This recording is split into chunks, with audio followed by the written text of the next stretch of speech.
All right.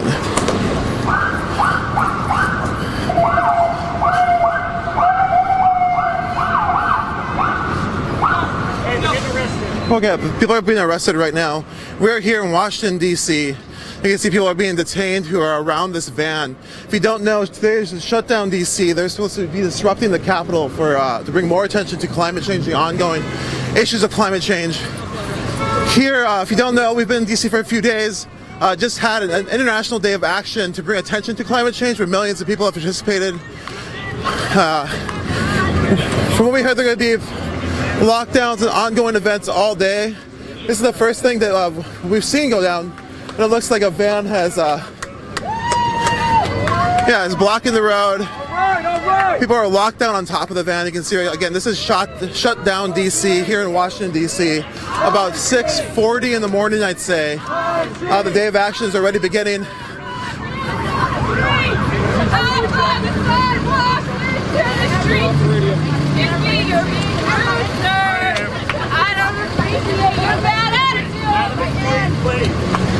So people are being moved on and off the street. Again, so we're in Washington, D.C. The hashtag that people are using for this day of action is hashtag Shutdown DC. If you've been following along with our coverage, you know we were just here a few days ago when a just youth climate march went to the Capitol, let the senators in Congress know they want action on climate now.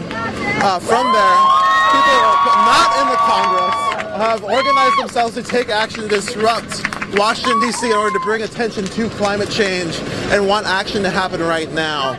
Again, so this is just like right after we Back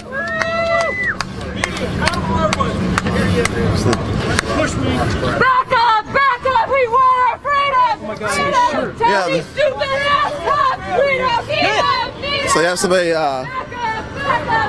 wearing a Unicorn Riot, that ninja shirt, lockdown. It's a Black Snake Killers documentary. If you don't know, we covered the No DAPL struggle, the treaty rights struggle, the land defense struggle to stop a pipeline from going through Dakota territory. It was a months-long campaign. Thousands of people participated, trying to stop that fossil fuel infrastructure being created to defend that land, but also to stop and the ongoing climate change that's going on, saying that actions like this are necessary in order to disrupt things from continuing their ongoing. We win.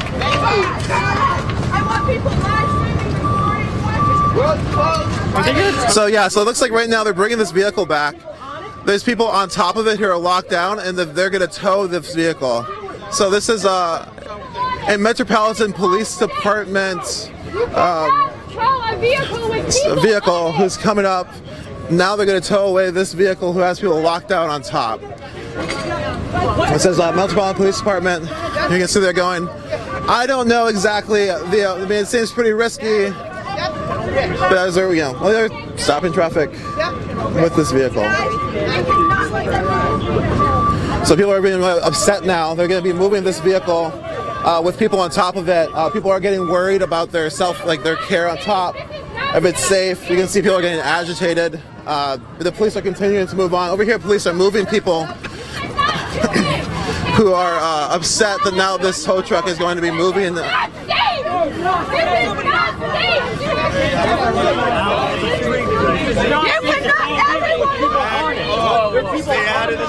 So people are starting to get really agitated because the lockdown vehicle, you can see people on top are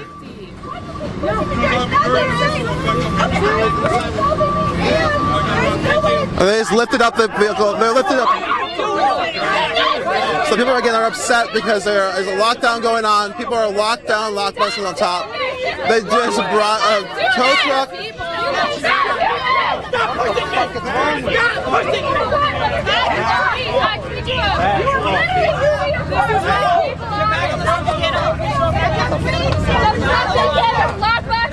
Get back on the sidewalk. Get back on the sidewalk. You are super.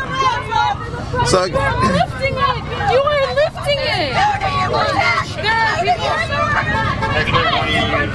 So this vehicle that was locked down had people on top. A Metropolitan Police Department tow truck came back and now is towing it away.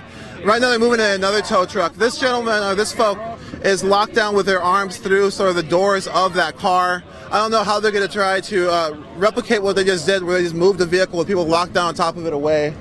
You can see the vehicle with human. You can see the vehicle down the street now, just sort of heading down the street. People are now. I need people watching. We are here. That the police are here to hurt us. We must watch this. Do not everybody follow. They are here. Okay, so those people look like they peeled off and kind of chased that. There's nothing about that that's safe. What the fuck is wrong with you? They peeled off with the vehicle that had people locked down on top. There was really that obviously was a plan from the start. They initiated it. They pulled the truck away without stopping or hesitating once. Something that looked like they were planning to do it no matter what. But the road itself is this road itself is still blocked because now the police are blocking the road. So you can see the police vehicles are across the roadway here. So there's there's nobody coming in on this 14th Street bridge. Again, this is just the beginning of the day of action. If you just joined us, we're here in Washington, D.C. We've been here for a few days now. You're not one to listen to me at all. A few days now. And people are upset because they just pulled off that van.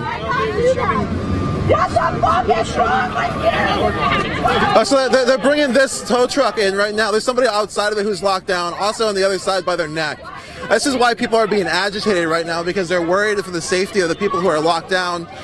Again, people just take this risk, but they didn't know that the police were going to come here and increase their level of risk, and I feel as though their safety is now being put in even more issue because of this tow truck that's moved back. Again, the police instantly came out, towed the first vehicle with people still locked on top of it. No, I don't want to talk to you. I want you to listen to me. It is not safe. I do not know.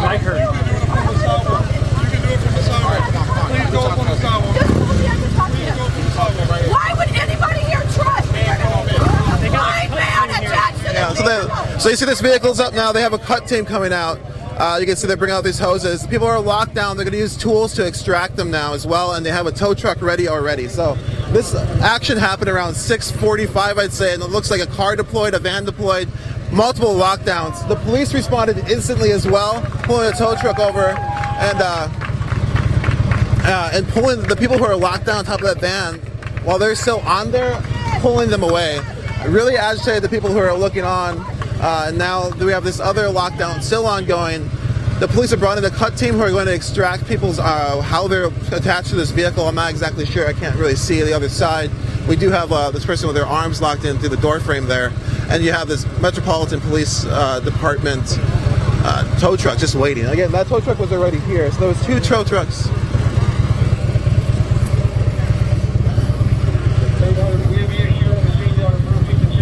So you can see here the cut team is working. Again, if you're just joining us, you're watching this on Unicorn Riot. We're here in Washington, D.C. We are live during Shutdown DC, which is the hashtag. We were just here a few days ago when a large climate marched on Congress. Thousands of students, millions of students worldwide asking Congress to take action. People here in the United States are continuing to take action while Congress has done very little, and also the administration is not interested in addressing climate change. People continue to try to take action by disrupting and bringing attention to climate change and its effects on the world. Again, lockdowns like this have been ongoing around climate for a long time. I've never seen anything like this personally, but we do have this lockdown here who is trying to disrupt traffic. And again, it's part of multiple actions that are supposed to be happening all over DC.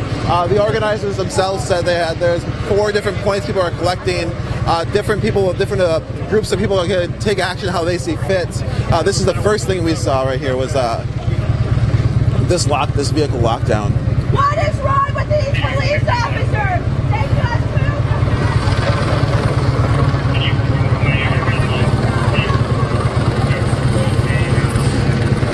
So again, if you're just joining us, we're here in Washington, D.C.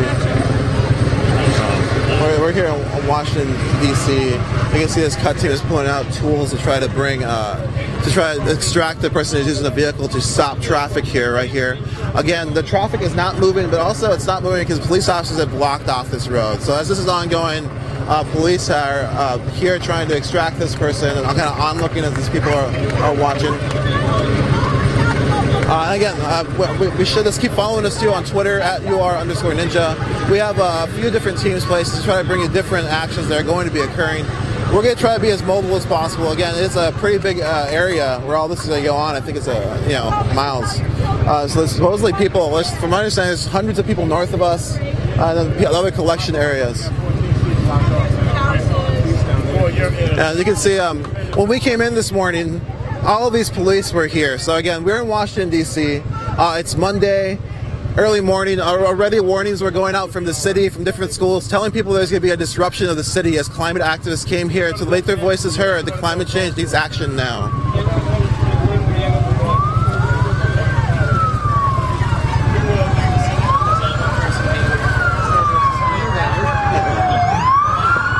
All right, so we got more vehicle again. So we're saying there's actions kind of happening all over the place. We're just at this one. More vehicles just came up, and it looks like they're just blocking this road further, and they're all facing this way. There's a few vans as well. That's the bridge to get to downtown. Yeah, that's the bridge that comes downtown. This is 14th Street and 14th Street and C Street, and here in Washington D.C. And so you can see right now, police are bringing in some more forces that probably try to create more of a perimeter as they extract these folks. And Rise up till it's won.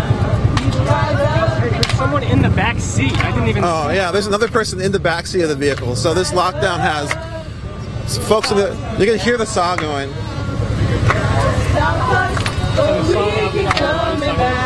Yeah, so they're setting out the person in the back in the front. There's somebody in the back seat and somebody on this side. Rise up till it's won. Rise up till it's won. What's up, you guys? The powers come down. They don't have any eyes on them. Children are terrified about their future. When we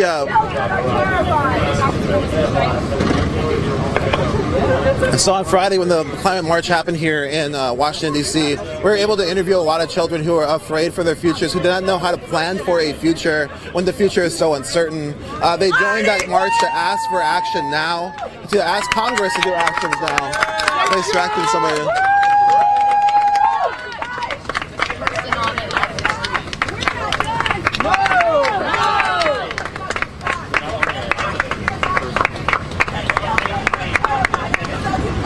Block our view. Yeah, that's why they brought all these vehicles, is to create a barrier of what's going on, sort of. Very common. It's a person with. Yeah, this person. Yeah, so this is a blind person who can't see, is blind, who's took action today. They have a cane. They're being let out. They locked down. They're they're locked down. And they're still extracting people.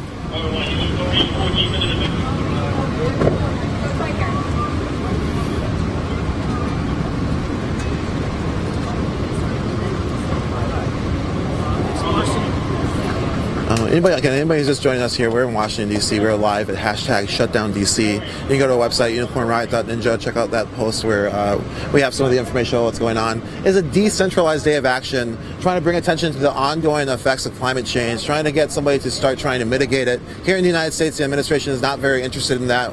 We just came back from Iceland where scientists were worried about the food chains collapsing there as the oceans acidify. This is going on across the planet. People are already being displaced with rising water. The future is looking bleaker and bleaker. People are asking for action, demanding action, and taking action. And we've kind of bringing you to all these front lines of different people sort of engaging in the climate fights. Here we have people engaging in a shutdown action, disruption action to make sure that people cannot turn away from what is going on with climate change, hoping to affect the people in power who are going to these buildings. Again, we're in Washington, D.C., and this is the seat of the United States, the Capitol. And so, again, we were here Friday, International Day of Action, millions of students taking action, asking Congress to do something. Here we have people doing something, they're locking themselves down in the vehicles, making sure traffic can't move so people understand that this issue has to be addressed right now. And also saying they're in solidarity with the Youth Climate March, saying that they hear that the youth talking and people are trying to do what they can, and this is something that they feel they can do.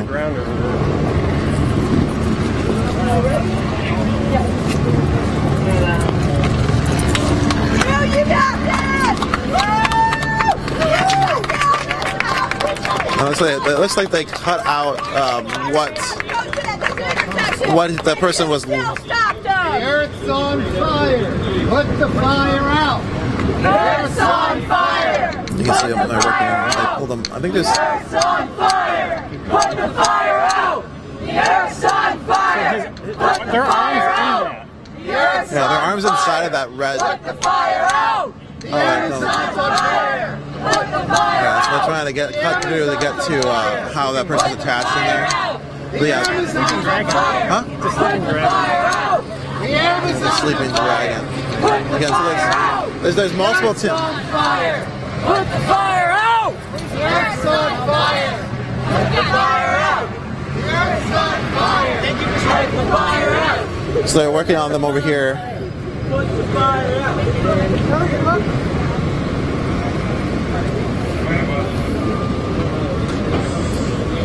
Since that sort of initial, like if you're just getting here, when we got here, there was 2 vehicles locked down. There was a van with people locked down on their arms on top of it. The Metropolitan Police Department brought in a tow truck really quickly, picked that vehicle up and took it out. That really agitated folks here. They were trying to block us, and it was very unsafe for them to do that. They did it. It happened. And besides that, it happened anyways. They took those people away. We don't know where they went.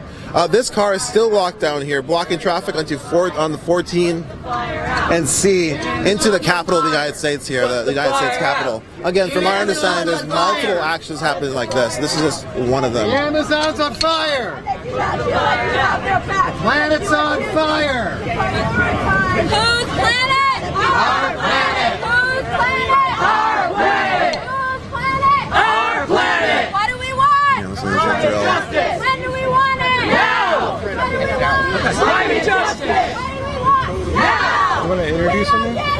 Shut shit down. If we don't get it. Shut shit down. If we don't get it. Shut shit down. What do we got right now? 50 here? They're not at any other intersections. They're all right here watching the 15 of us. So meanwhile, people are deployed all over downtown DC right now. We are just one piece of what's happening. One tiny piece. No, I've never seen anything like that before. Yeah, that's the first time I've seen Do you want to talk about it all, or do you want? Is there anybody? Terrified of I think. Wait, this is one of this is their direct support person. I think the climate change activists are the biggest threat to DC You'll have to be in front of as the of camera right too. now, September 23rd, 2019. I just got it wrong. All right, go, Liz. Go. This person doesn't want to be on camera, so I'm just going to interview their voice. Are you even worried? Do you know that you nicked a blind man while trying to cut him out? Are you using any kind of personal protective gear? Do you even give a fuck about the people you're cutting out right now? Have you ever even been trained to use a fucking power tool? Who are pretty not happy of how people are being extracted. Did you just want to talk about what happened or what's going on here? Do you want to talk at all about it, or tell me about what you would feel comfortable saying? Stay strong. I think they were people trying to shut down DC. You know something about this, don't you? You haven't heard? I see what's going on here, so it's, we're here for what's going on. Yeah. Now, for me to speak of it, I don't know if I'm the best person. There's like 30 different organizations that all have websites that all have beautifully crafted statements about their reasons for being here. All right. I'm with Rising Tide, and I just wanted to plug into something because I felt like I had to do something. You know, I didn't know what I could do, but so I can get arrested, I can sit in front of cars, you know, and you have to do something. Yeah. Well, thanks for talking to us. Sorry, I'm not the best person. No, that's great. I mean, thank you for talking to us. Does anybody else want one of these in your pocket so I'm not like Oh, yeah. And I got that person out. And so they got this person out. They have a resist shirt on.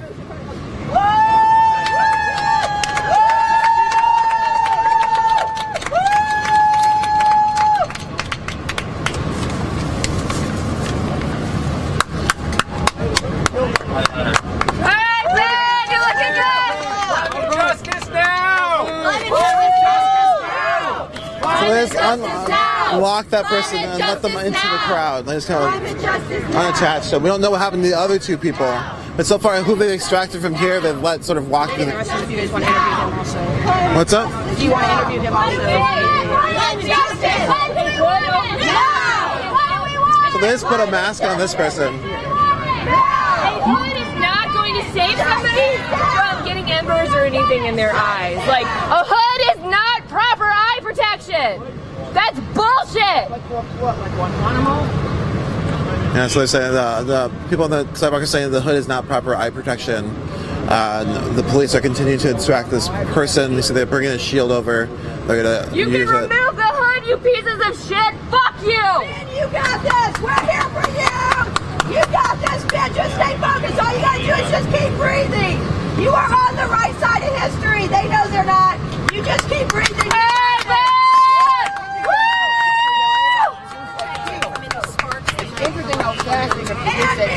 Yeah, so now the police have brought up a shield now, put it in front of them, and removed the hood. Yeah, because a fucking hood can really protect your eyes, even though that hood is made out of what material? Is it? Right, it's not just like a police scare tactic. It actually has PTSD on it. That's super good to know. Thank you so much for telling me. So, okay, we're at 14th and C. I'm gonna go ahead and take a look again. You're just joining us. Okay, so right now they're cutting this person out here who's locked in with their arms to looks like a tube. I'm not sure what it's made out of, and right now they're using the saw to cut him out. First they put a hood over them, and then people were yelling about the hood, telling them to take it off. They did take it off, and now they put a shield in front of them, and that's what's going on right now. You can see there's multiple officers holding on to that person. There's inside the vehicle as well. And again, this is like just one of the different actions that's going on in the city. After this, we're going to try to start roaming around and figure out where else to go, because we don't really know. We just know this action is supposed to be decentralized. This sort of was the start of it, where we had these two vehicles come here at 14th and C in Washington, D.C. People got out, locked themselves down to it, and now we're kind of like watching the police try to extract them as traffic is shut down on this road.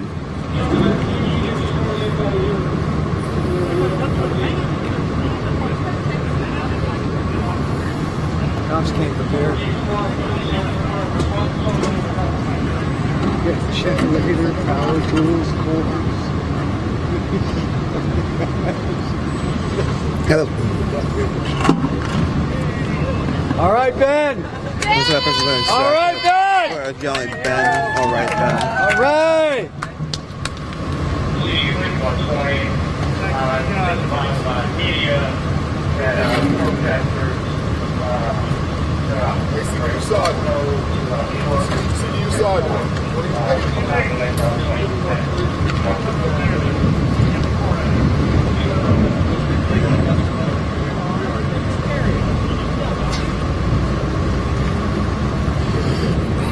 All right, everybody. So again, we're gonna keep moving. If you're just joining, we're here in Washington, D.C. This is live as somebody who had locked themselves down in this vehicle was extracted by the police. You can see them there on the ground right now, surrounded by police, one arm up. The traffic here has been stopped now for a while, a little bit.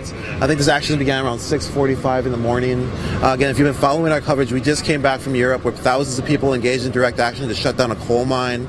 They flooded into a coal mine. People slept on coal tracks that led in there to stop the coal from getting into there.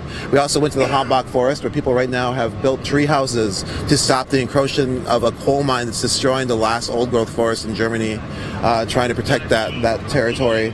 We also went to Iceland, spoke to the climate scientists who said that their food systems in the ocean are starting to have chances to collapse as the oceans acidify. Now we're here. We just came from this giant international day of action where millions of students and allies and youth marched to the different capitals all over the world, including here in D.C. We're here on Friday as thousands of youth went to the Capitol saying they want action on climate. Again, we have an administration in the United States who's pulled out of the Paris Climate Accords. It's called climate change a hoax. They were there asking those people to take some sort of action. And here we are at Shutdown DC where people are taking action. Pressure points on that. Yeah, so they're saying they're doing pressure points on this person. And You got this! You got this! Don't go easy, You Ben. gotta hurt him! So his arms are still locked. They're carrying him by his arms. All right. Feet. Right back.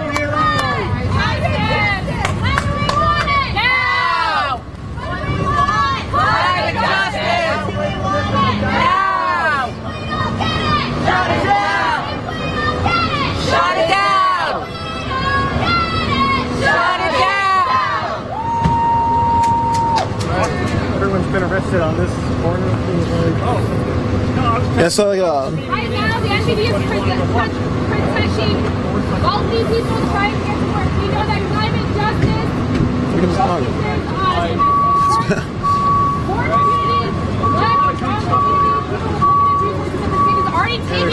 yeah, so they gotta tow this car away now. So we're gonna stay alive. We're gonna try to move into the downtown DC here, or the DC area that the capital is, and try to find out where other people are. People are sort of deploying across the city. If you look at Shutdown DC website, or if you look right down, you'll have our sort of write up on it. The Shutdown DC website has a map. It sort of shows that they have like these 4 different quadrants where people are going to be engaged in direct action, different groups of people, student, migrant rights people, immigrant rights people. Yeah, they're all just kind of coming together for this day of action. So for us, at least, we began right here when these vehicles locked down, or people locked down to these vehicles, stopping traffic here on 14C. The police, again, were really prepared. They had these tow trucks ready. They shot out, or at least where we were at, we saw them running down the street, and we turned. By the time they were here, they were already towing a van away that had people locked down on top of it. And they actually towed that vehicle away with people still like in their boxes as the van was taking off. People weren't super excited about that. They like sort of called them out, saying that's really unsafe. You're causing more risk, unneeded risk. Then those folks are taken away. This lockdown continued, but they've been extracted as well. The police did seem to let some of them go, although I think the person who had the box on still is taken over there. We don't know what's happened with them. And we also don't know what happened to the 2 people who are on top of that van.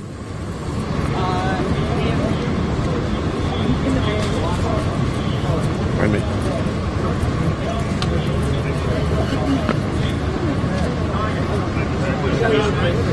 Yeah, so they have that person over there now. Okay, so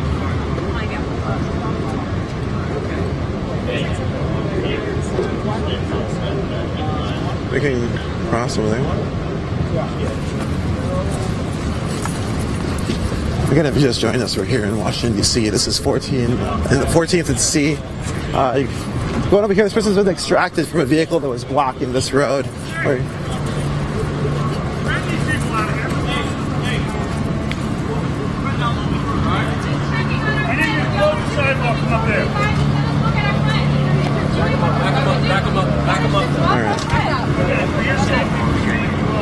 So they're saying they're going to back people up for their safety. People came over here because that's they said their friend they're concerned about.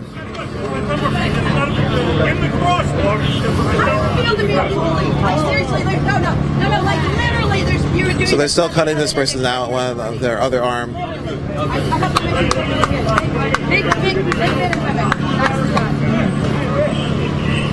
The sun's rising here in Washington, D.C. What are you trying to hide? Seriously? Man, we got you. We're watching. We're all right here. You're a fucking rock star. You shut down this exit to this fucking interstate with 14. You can see this person locked down. They're wearing a Black Snake Killer shirt, which is actually references a documentary we made. It's actually that documentary we made about people engaging in direct action to stop the Dakota Access Pipeline, an indigenous-led movement. Many indigenous-led movements here in the United States have been engaging in a fight for treaty right fights, land fights, water fights, just trying to protect their territories as like it continues to be encroached on. Again, that fight particularly was a pipeline going through treaty territory. The people did not want it, and it was still pushed through using private mercenaries. The different departments of the United States government, including the and also the National Guard. So state, federal, private organizations all colluding together to stop this sort of ongoing indigenous-led fight to stop the pipeline from going in. Yeah. Anyways, right now someone's being extracted. You can hear the drill or the saw.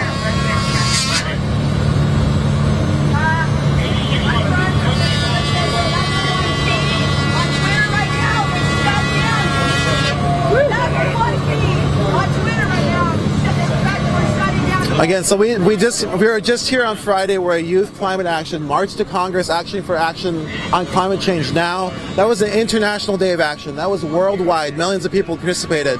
Now we're here at Shutdown DC. You have people who have taken direct action, shutting down traffic from going into DC to disrupt the people who are in Congress, to disrupt people in power, to let them know that people are seriously want action now, and they're going to take action now. From what we're hearing, people wanted this to be a beginning. You heard that on Friday. Everyone's saying this the beginning of something. We'll say it's ongoing. We've seen a lot of different actions already trying to bring attention to climate change. This is something I've never seen before. I've never seen people lock down in Washington, D.C. to vehicles to stop traffic. That's what happened now. Again, bringing attention to climate change, bringing attention to what has been basically the inaction. Again, or I guess the action of pulling out of the Paris Climate Accords, weakening sort of environmental standards across the nation, privatizing private land to sell it to oil, for oil privatization. You know, so all of these issues are people bringing attention to, and they're here in solidarity with that youth climate march that said that they want action on climate now, and they are taking action in their way. And we are here right now at 14th City of Washington, D.C., where I guess Shutdown DC began, or at least for us. So again, you said check out the hashtag Shutdown DC. Our understanding these actions are going on all over. We don't know what they look like, though. We're going to try and take a look here in a second.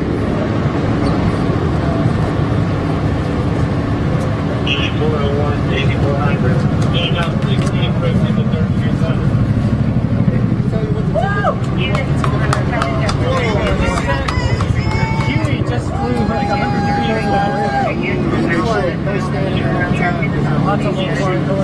Yeah, there's a lot of helicopters around. Again, our other reporters are in different spots, and they're saying there's hundreds of people in different spots. And there's still no traffic coming here. We assume the police have stopped traffic from coming down as they sort of try to clear this area. But we'll see again. We're going to be staying here live all day. Thanks for joining us again. We're a non-commercial organization, so just share that link. If you don't share it, nobody will see it.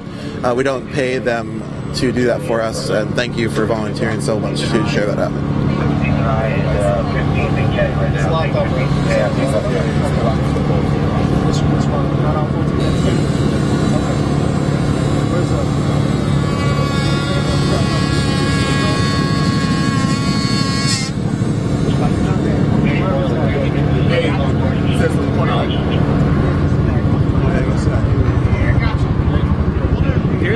Yeah, it's it looked like another helicopter. Yeah, a little flying helicopter.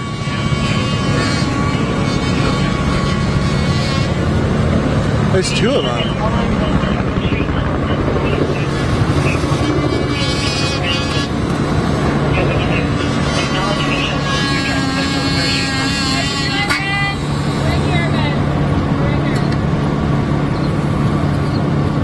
Look at that Black Snake Kill Us t-shirt. Nice attire for the day.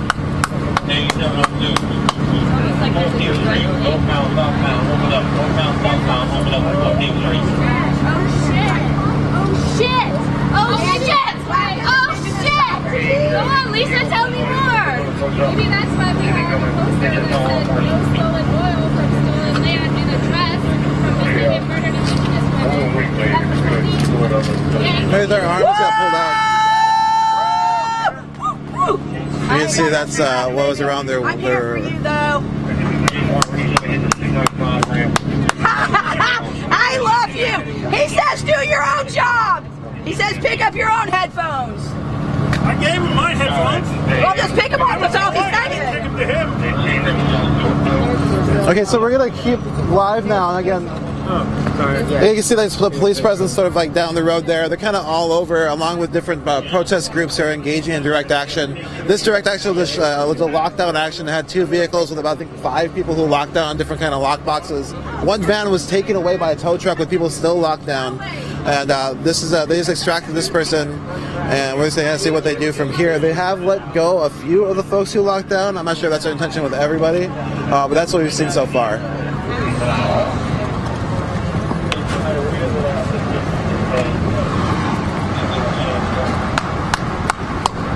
Wasn't quite as long as I hoped.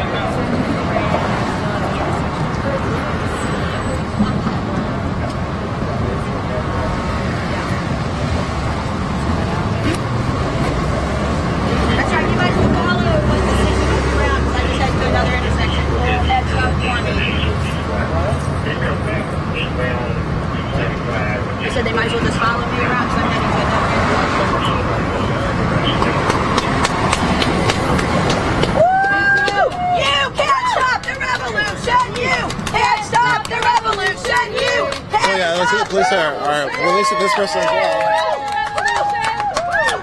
So yeah, so that looks like that person was just released as well. So I think Keep your camera on that guy. He's pointing his camera on people, but only the people who don't. Oh yeah, so this person's filming as well because.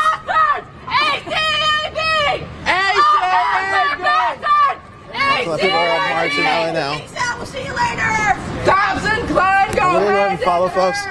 So our understanding is that there's multiple actions happening right now. We're about to find out, I guess, as we head into the city. That was that action. You can see there's there's police kind of everywhere. So we'll see how this plays out. But yeah, so from our understanding, there's like a few hundred people marching right now. You can follow us on Twitter. You'll be seeing some of that content come out. We're gonna go basically try to find where these different blockades are gonna be happening, where these different actions are gonna be happening. Oh, it's open again. Yeah, so traffic here is now flowing. So let's 14 and see. Yeah. It was closed for 38 minutes. Yeah, it was closed for about 38 minutes, I'd say. Is that exactly 38 minutes? That's how long we've been recording. Yeah, so that's how long we've been out here. But we got there right, maybe a little bit, maybe 40 minutes or 45. Yeah, you can see the police are kind of like stationed on the motorbikes here and stuff like that. Then we gotta check. Well, let's get to this intersection here and we can look around. Then we gotta check my phone, see where else to catch up. Again, if you go to their website, the Shutdown DC website, they actually have like I think some information there on where things are occurring. So I'm gonna go ahead and check, see what they're saying, and I can show you. This is DC. We just had that lockdown. People are still back there. I'm not sure where they're going. Except for them.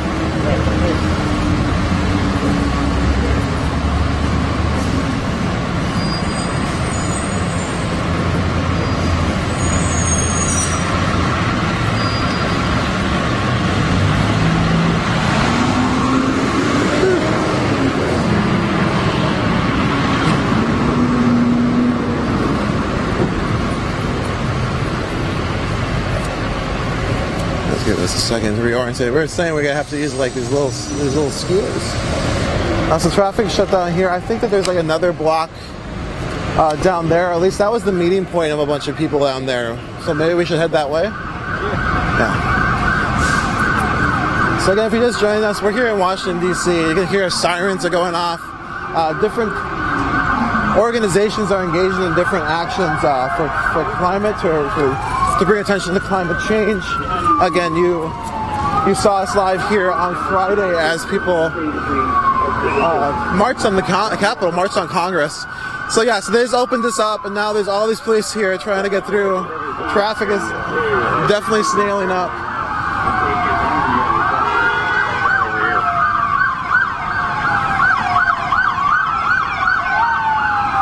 So here's a view of that.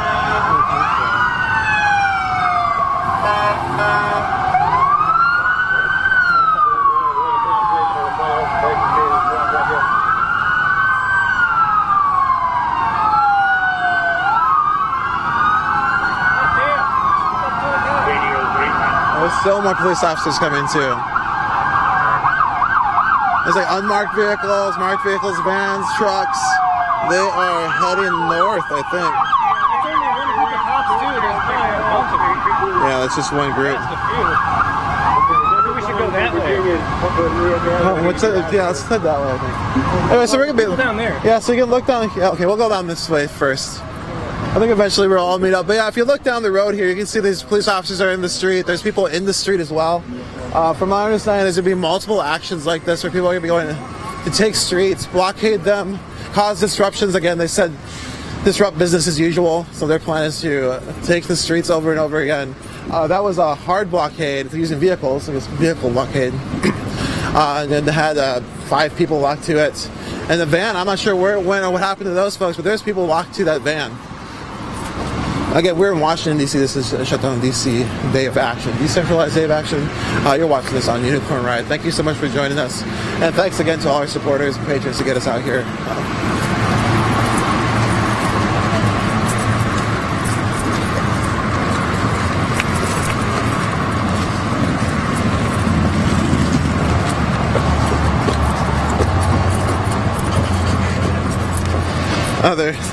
There's a sailboat. If you look at Twitter, I think there's a... Hold on a second. What is going on?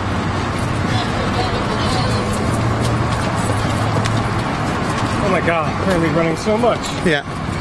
We're moving, everybody. It's just gonna be like this. We gotta pace ourselves. It's gonna be a long day. You can see us moving.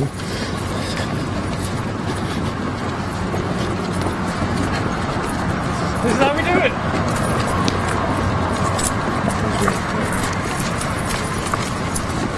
Oh, that's my mama.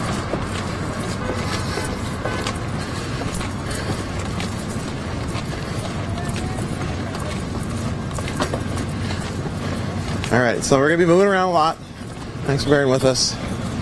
Trying to get to like where people are at. Again, it's decentralized. The city's been broken into 4 quadrants, and then people are just gonna engage in direct action or engage in action as they see fit in those quadrants to bring attention to climate change. Yeah, autonomous and decentralized. Yeah, autonomous, decentralized. They have action. We saw that first action where people locked themselves to a vehicle, stopping traffic on 14th C. Now we're moving over here. It looks like people are in the street as well. Banners, police are on looking, and we'll just see what happens. But they have a small group of folks here, and again, there's gonna be groups all over the city. So we're looking at, I don't know, people blocking this road though. Where are we? Well. Yeah, so this is 12th Street. It got nothing to do with security. You feel me? Here's another little march coming. And so we say decentralized. Like here's the march. It's a small little march. And then you have these folks already here. Another kind of small group, but they're blocking this lane of traffic.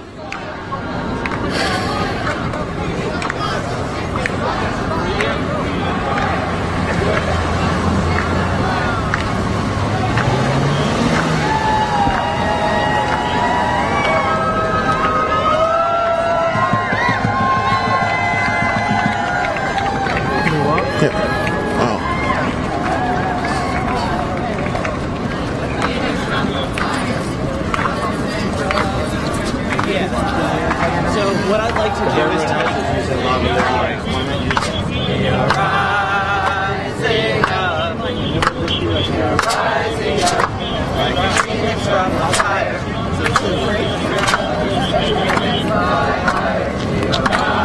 Does anybody want to talk about why they're here at all? Yeah, we have a couple media spokespeople, including that guy in the same shirt as me. Okay. That's Mike. All right.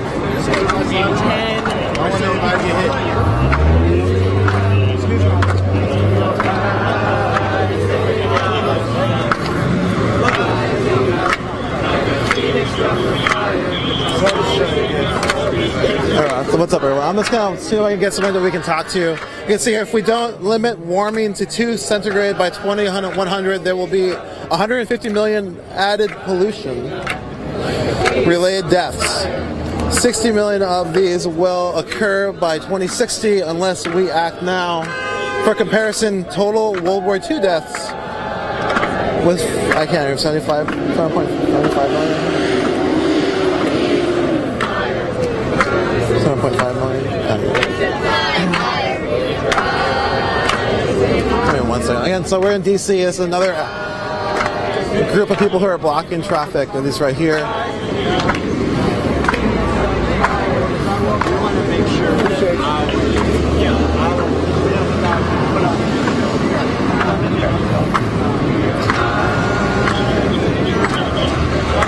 So you can see behind them there's no traffic whatsoever if they've stopped this lane of traffic. From my understanding, there's multiple groups like this kind of all over this area taking over lanes of traffic. They're also engaging in hard blockades like we saw where people use a vehicle to stop traffic. They're also doing what they see is... What's up? You can see another group down there. Yeah, so like down in the distance you can see there's another group of people. So we're here at this group, and then down there is another group. Again, the decentralized day of action. When do we want it? Now! What do we want? Climate action! Now! Now! Hear my voice, pop once. Hear my voice, pop twice. All right, listen. We're doing a great job here, and this is happening all over the city. Woo!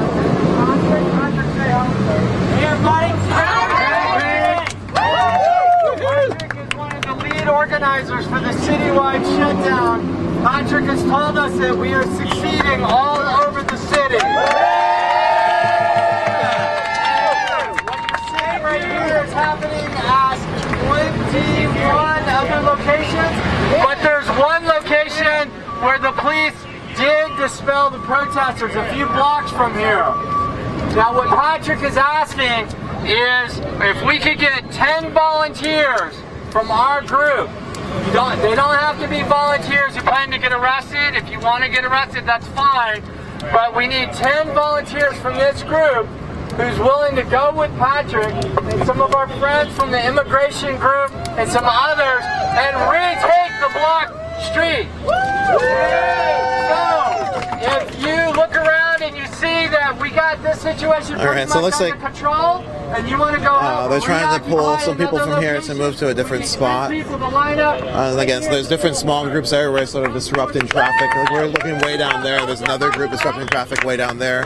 Right now people are volunteering to just redeploy somewhere else. Push it to the sidewalk.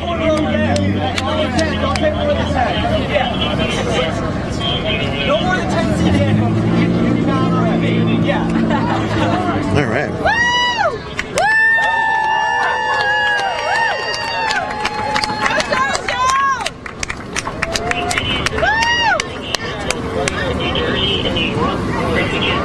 One second here.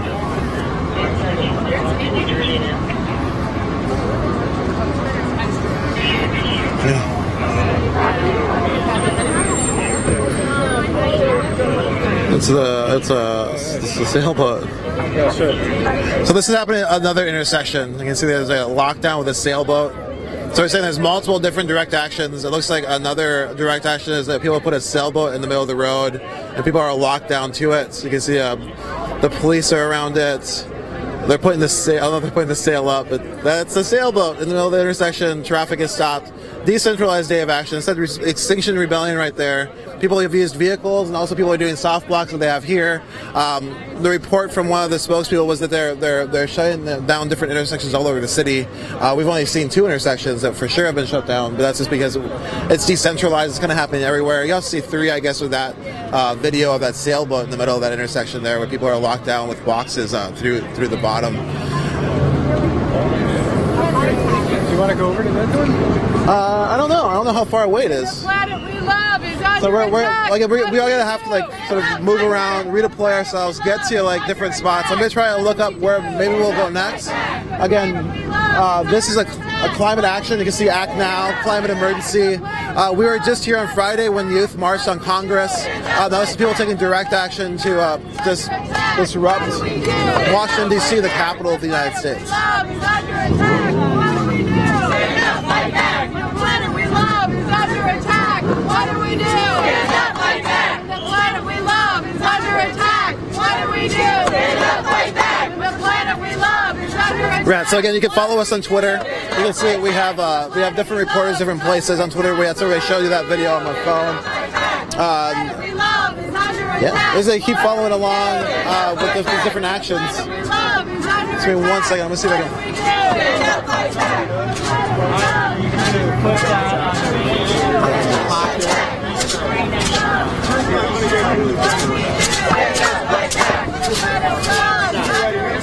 What do we do? Stand up, fight back. The planet we love is under attack. What do we do? Stand up, fight back. When the planet we love is under attack, what do we do? Stand up, fight back. When the planet we love is under attack, what do we do? Stand up, fight back. When the planet we love is under attack, what do we do? Stand up, fight back. When the planet we love is under attack, what do we do? Stand up, fight back. When the planet we love is under attack, what do we do? Stand up, fight back. When the planet we love is under attack, what do we do? Stand up, fight back. When the planet we love is under attack, what do we do? Stand up, fight back. When the planet we love is under attack, what do we do? Oh, we want to try to find. It's like 2 miles away. I thought. Let's give us 1 second. I was trying to interview this person, but they're like in an interview. Again, so there's a lot of spokespeople. I asked people what to interview. They're just gonna like talk to the people over there, and I'm just gonna wait to see if we get to talk to them. So just give me a second. What do we do? Stand up, fight back. When the the planet we love is under attack, what do we do? Stand up, fight back! When the planet we love is under attack, what do we do? Stand up, fight back! When the planet we love is under attack, what do we do? Stand up, fight back!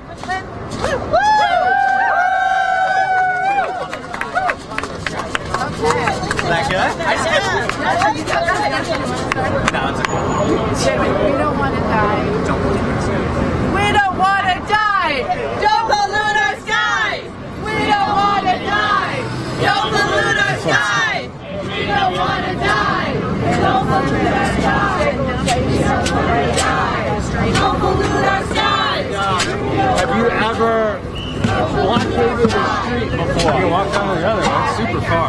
Yeah, no, let's just hold on 1 second. I know everyone's kind of wanting us to get to other places. I want to make sure we go to where we should. Again, there's a lot of these soft blocks. It's kind of hard to pick which one we should run to next. The other one's like pretty far down. Actually, they have a lot of us just running. Just give us 1 second here. And Kathy, I wonder if you could just say in like 30 seconds or so that my name is, give your name, I live in Harrisonburg, I am activism. Oh my gosh.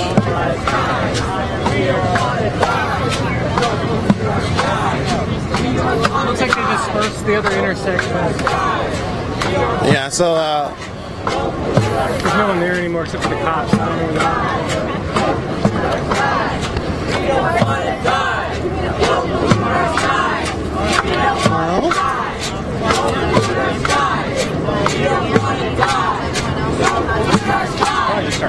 yeah, I know. I really want to interview all these people, but nothing happened.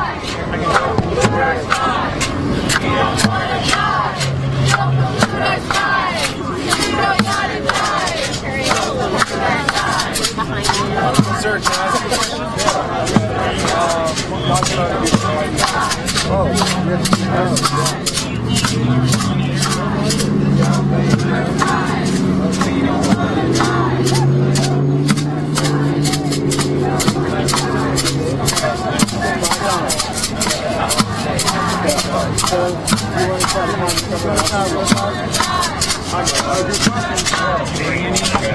I have mine.